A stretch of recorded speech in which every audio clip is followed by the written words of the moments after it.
En République démocratique du Congo, 30 ans de vie brisée et des millions de morts.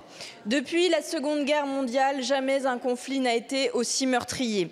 Le M23, milice appuyée par l'armée rwandaise, poursuit chaque jour son offensive et chaque jour donc en RDC, des enfants sont exécutés, des femmes sont tuées et des êtres humains sont torturés. Le pillage du Congo l'a transformé en cimetière. La Commission européenne, complice, a signé l'an dernier un accord pour faciliter l'importation de minerais rwandais. Mais la majorité de ce minerai, Monsieur le Premier ministre, elle vient de l'Est du pays voisin. Le coltan, l'étain, le cobalt, le tungstène, tous ces minerais ont l'odeur du sang.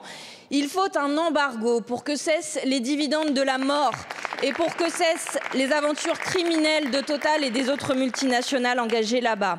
Aujourd'hui, je salue les artistes qui sont mobilisés avec Solidarité Congo. Je salue aussi les citoyens, les supporters qui refusent que se poursuive le partenariat entre le Paris Saint-Germain et le Rwanda, alors qu'il s'est affiché encore hier soir sur toutes les télévisions du monde.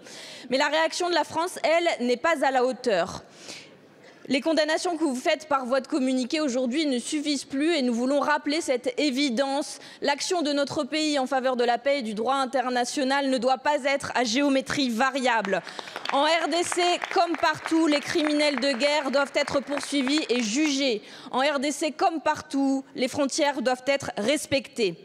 Patrice Lumumba a écrit « Nous ne sommes pas seuls. L'Afrique, l'Asie, les peuples libres de tous les coins du monde se trouveront toujours aux côtés de millions de Congolais qui n'abandonneront pas la lutte tant qu'il y aura des colonisateurs et des mercenaires dans ce pays. » Monsieur le Premier ministre, pour être aux côtés des Congolais, la France doit agir. Pourquoi n'a-t-elle toujours pas convoqué l'ambassadeur du Rwanda comme l'ont fait les pays voisins?